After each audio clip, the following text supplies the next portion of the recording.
Assalamualaikum warahmatullahi wabarakatuh. Saya Heliudianti. Saya merupakan mahasiswi Universitas Riau, program studi Pendidikan Guru Sekolah Dasar, Fakultas Keguruan dan Ilmu Pendidikan. Saya dari kelas B, angkatan 2021 dengan NIM 2105135335. Video ini bertujuan untuk memenuhi tugas akhir semester saya pada mata kuliah Konsep Dasar IPA Biologi dengan dosen pengampu Bapak Mahmud Al-Pusari, SPD, MPD. Selain itu, video ini juga bertujuan untuk menambah wawasan saya dan juga teman-teman semua yang menonton video ini mengenai organ pokok keladi. Untuk info lebih lanjutnya, langsung saja kita ke pembahasan. Yang pertama, kita perlu mengetahui apa itu keladi. Tanaman keladi atau kaladium merupakan salah satu marga dari keluarga talas-talasan atau keluarga tanaman Araceae. Jenis tanaman ini sudah sangat familiar dan sering dijumpai di sekitar lingkungan kita. Dalam bahasa sehari-hari, keladi kerap juga dipakai untuk menyebut beberapa tumbuhan lain yang masih sekerabat, namun tidak termasuk kaladium, seperti talas atau Colocasia.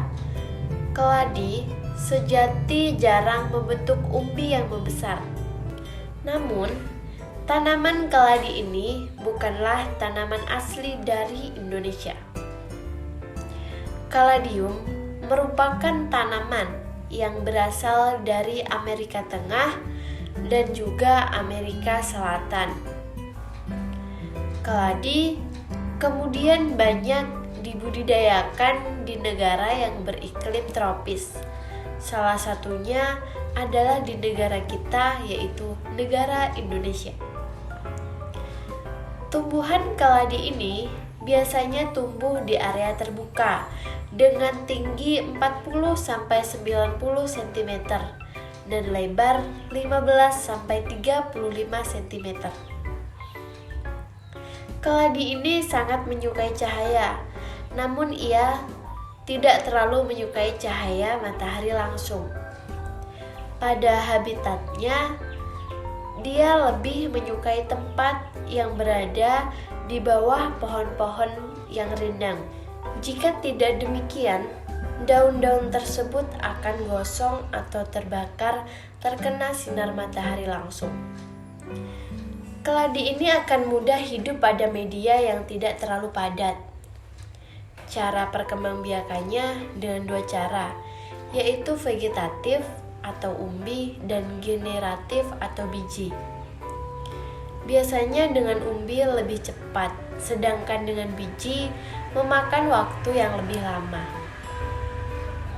Keladi banyak ditemukan di hutan-hutan tropis.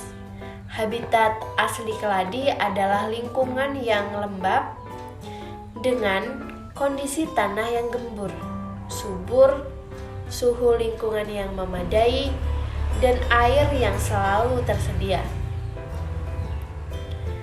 Dengan membuat media tanamnya tidak terlalu becek.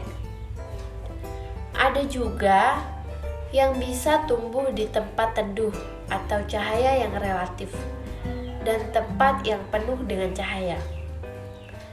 Lingkungan tempat penanaman kaladium harus memiliki cahaya yang relatif terang. Bahkan, beberapa kultivar membutuhkan cahaya matahari langsung agar daunnya bisa muncul secara sempurna. Selanjutnya yang perlu kita bahas yaitu mengenai karakteristik tanaman keladi.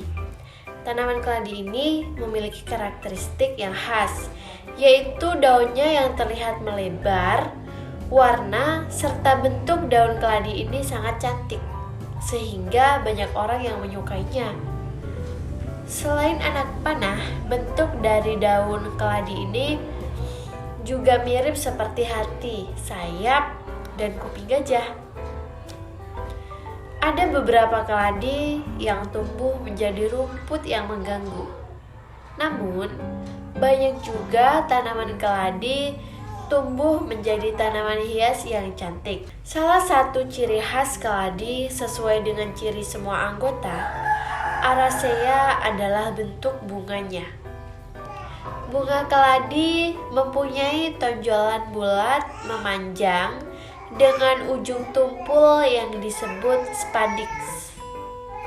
Spadix dibungkus oleh seludang yang disebut spata. Umumnya, warna spadix sesuai dengan spatanya. Saat masih muda, spata membungkus spadix dengan rapat, kemudian mekar, sehingga spadix akan terlihat.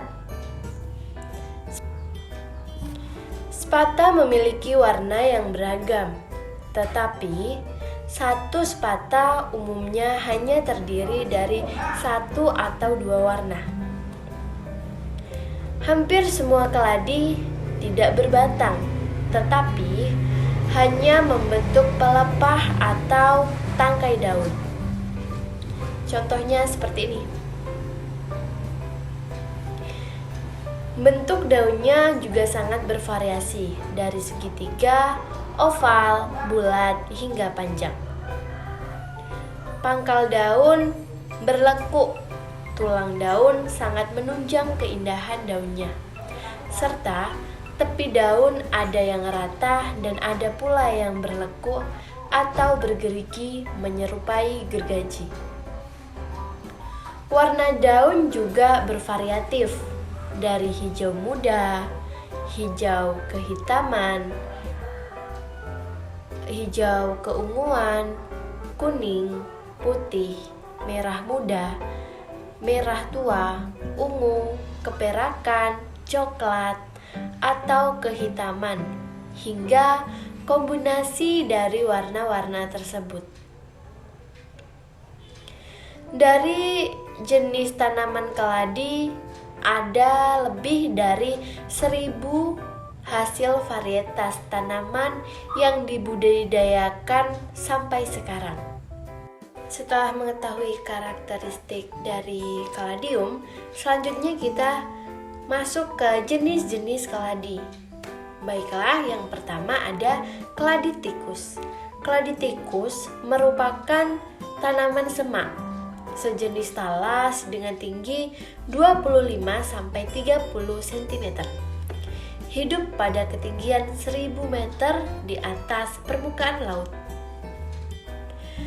Tanaman kaladium tikus ini rasanya pahit dan sedikit beracun. Bagi para petani di Asia Timur, tanaman keladi tikus ini sudah tidak asing lagi ketika para penduduk desa menderita bisul atau problem kulit lainnya akibat racun. Maka, ampas tanaman yang ditumbuk langsung diaplikasikan ke bidang tubuh yang luka. Hasilnya, nanah keluar dan bengkak berkurang.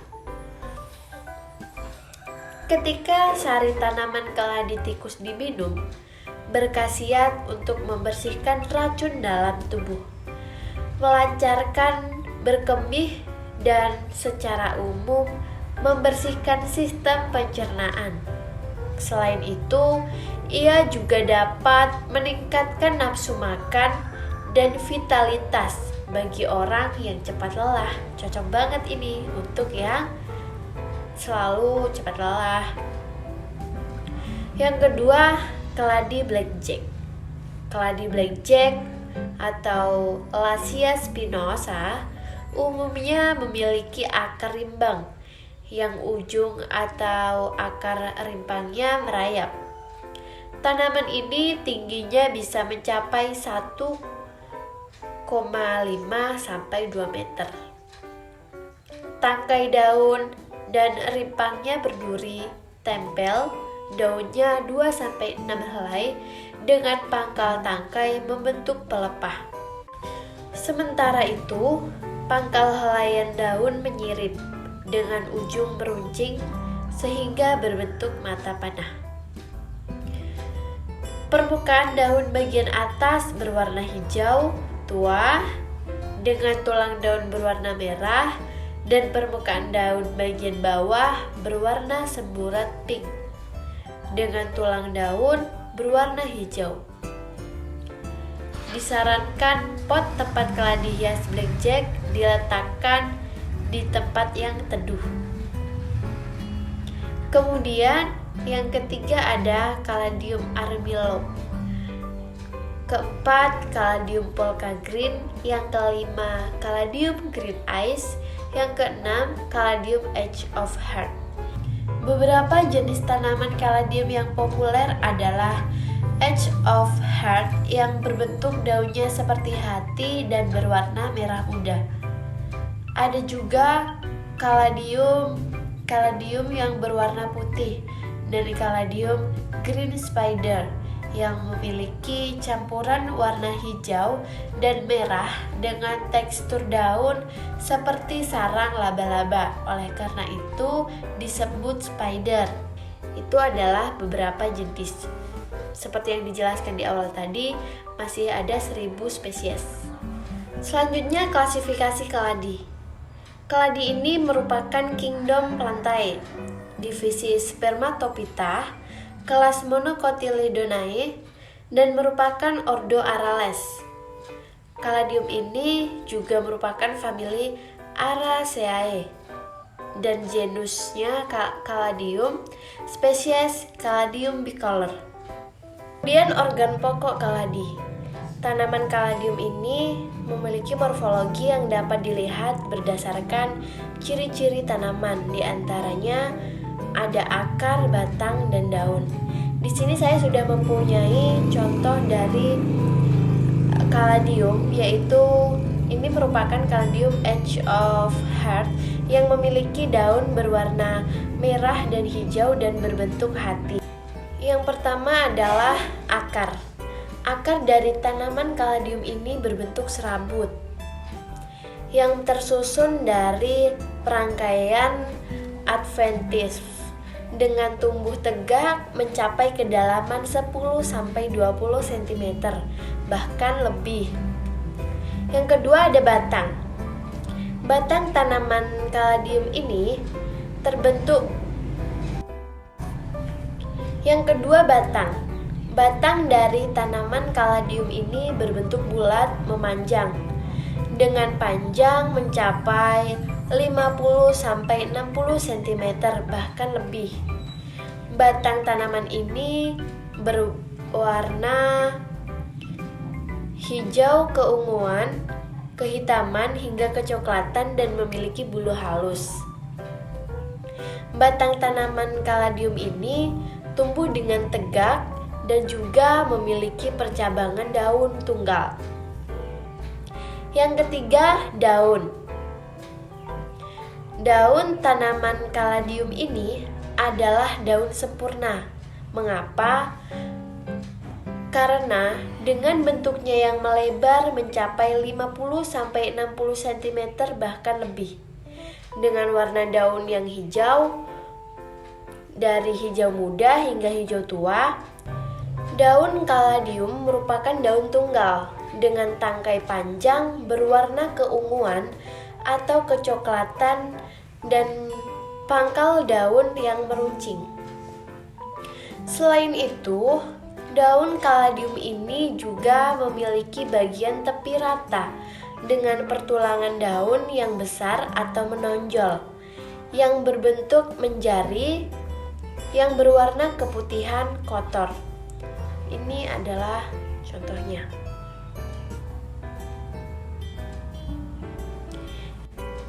Organ pokok caladium yang terakhir yaitu bunga. Bunga tanaman caladium ini berukuran 10-30 cm dengan ukuran seludang 10-30 cm juga. Berwarna hijau hingga kemerahan, dan juga bunga dari caladium ini terdiri dari beberapa tongkol, yaitu tangkai dan seludang. Bunga tanaman caladium ini terpisah dengan bunga jantan dan betina yang terletak pada bagian bawah dan atas. Penyerbukan bakal buah ini akan dilakukan dengan dua cara, yaitu yang pertama dengan cara melakukan penyerbukan sendiri dengan bantuan angin, dan yang kedua dengan cara bantuan hewan di sekitar dengan melekatkan bunga jantan dan betina. Selanjutnya adalah manfaat tanaman kaladium. Selain menjadi tanaman hias yang mampu menjadi dekorasi di ruangan atau halaman rumah, kaladium juga memiliki sejumlah manfaat yang tentunya menarik untuk diketahui. Berikut adalah beberapa manfaat tanaman kaladium hias. Yang pertama, memiliki kandungan pencegah kanker. Manfaat ini dapat kita temui pada kaladi tikus. Hal ini dikarenakan tanaman kaladium tikus mempunyai kandungan ribosom inactivating protein atau RIP yang dipercaya mampu melawan tumor dan sel kanker. Manfaat yang kedua, mampu atasi stres. Tidak hanya penyakit secara fisik, tanaman kaladium juga bermanfaat untuk mengatasi masalah stres. Penyebabnya karena beberapa jenis tanaman kaladium mampu untuk bertindak selayaknya obat penenang. Sangat mudah kita bisa mendapatkan manfaat tanaman kaladium ini dengan cara menempatkannya di sudut ruangan di rumah kita maupun di dekat tempat kerja kita. Yang ketiga, mampu menyembuhkan bisul hingga gejala batuk. Tidak hanya kalah menariknya, tanaman hias kaladium juga diketahui mampu menyembuhkan berbagai penyakit lainnya seperti bisul, nyeri, peradangan, hingga gejala batuk. Untuk perkembangbiakan kaladi seperti yang saya jelaskan di awal tadi sedikit, yaitu ada dua jenis. Yang pertama, perkembangbiakannya dengan memperbanyak diri atau dari biji, biasa disebut generatif. Dan cacah umbi biasa kita sebut vegetatif. Tanaman kaladi sebenarnya memiliki bunga yang kemudian berfungsi menjadi biji. Manfaat yang selanjutnya menjadi dekorasi yang menarik dan indah. Manfaat yang satu ini tentunya sudah banyak orang yang tahu. Dengan warnanya yang cantik dan menawan, kaladi tentu tidak akan pernah gagal menjadi dekorasi dan penghias ruangan yang menarik dan indah. Tidak harus besar, kaladium dengan ukuran yang kecil sudah mampu menambah keindahan dan juga menambah suatu kenyamanan di dalam suatu ruangan dan jauh lebih mudah ditempatkan di sudut ruang manapun, termasuk dipasang menggantung. Baiklah, itu tadi penjelasan mengenai organ pokok kaladium yang dapat saya sampaikan. Semoga dapat bermanfaat bagi kita semua. Terima kasih. Wassalamualaikum warahmatullahi wabarakatuh. Thank you for watching.